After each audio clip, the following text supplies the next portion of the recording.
A Victoria man is caught up in a deadly international incident, and tonight his family and friends are still waiting to hear that he's okay. 53-year-old Kevin Neish was part of a humanitarian mission delivering aid to Gaza. 9 of the activists in that group were killed when the Flotilla was raided by the Israeli military. The humanitarian group says the commandos opened fire without provocation, but Israel says its forces fired only in self-defense.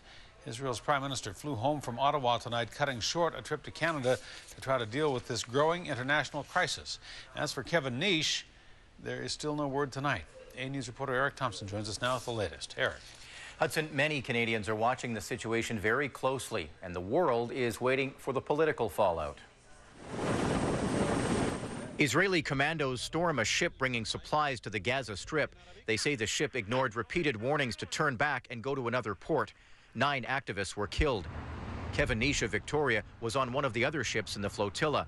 He was last heard from May 27th. His daughter has contacted Canada's Foreign Affairs Department, but has so far been relying on media reports for information. Just reports of boats being shot at and boats being hauled into various ports.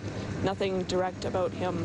Before he left Victoria earlier this month, Neish told A News his goal was to get through the blockade. So we're going to break the Israeli blockade and take these much-needed supplies into the people of Gaza. The Israeli Prime Minister has cut short his 2-day visit to Canada and cancelled a Tuesday stop in Washington to return to Jerusalem.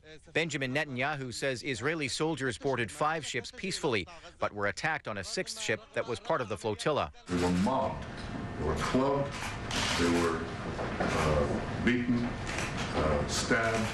There was even reported gunfire. And our soldiers had to defend themselves, defend their lives, or they would have been killed. We regret this loss of life. Prime Minister Harper, a vocal supporter of Israel's right to defend itself, joined Netanyahu in condemning the deaths, but says the world needs answers. Obviously, we'll be looking days that follow to get all the information we can get to find out exactly what has transpired. In Victoria today, Neish's family and friends protested the Israeli action and say they stand behind his goal. He values justice for the Palestinians more than his own personal comfort, and so that's why he's taking these steps. He's humanitarian above all else. It's definitely all about the people for him. Jennifer Neish says her father was raised by humanitarians. Her grandfather was part of a peace brigade to China in the 1950s.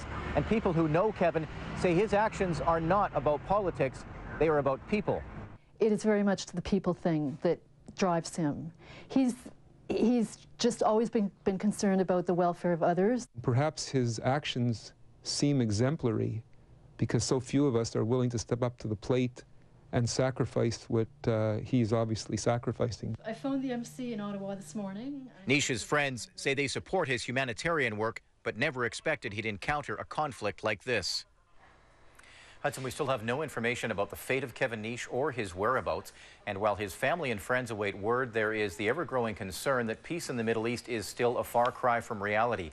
The UN Security Council is calling on Israel to end its blockade, but there's no sign of that happening.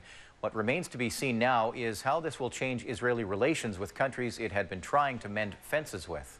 All right. Eric Thompson reporting. Eric, thank you.